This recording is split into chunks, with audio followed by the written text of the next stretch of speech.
In this video, I'm going to show you how to sign up and create a new account with Halifax Bank. So let's get started right away.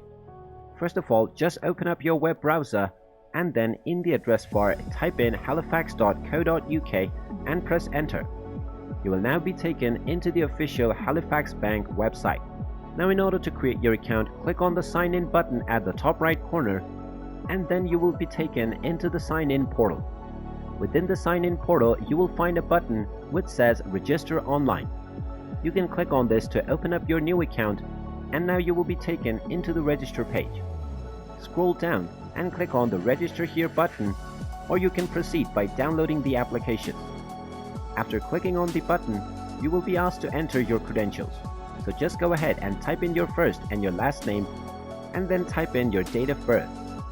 Then type in your email address and type in your email address once again to confirm it. You will now be asked where you live.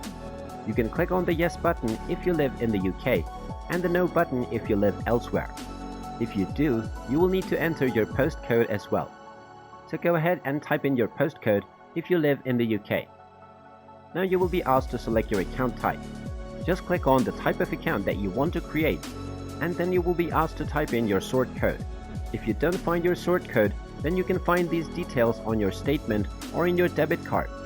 So go ahead and type in your sort code followed by your account number and then you will need to agree with the terms and conditions. Click on the I agree button and then click on continue and then you can select your password. After setting up your password and continuing forward, you will receive an email from Halifax in the email address that you just entered. After that, all you need to do is click on the link within the email and your account registration will be completed. And there you have it. Now you have just created an account with Halifax Bank, and that is how easy it is. If you find this video helpful, make sure you hit that like button and subscribe to our channel if you haven't done so already. Also, ring that notification bell to never miss another update from us. Thank you for watching and I will see you again in the next video.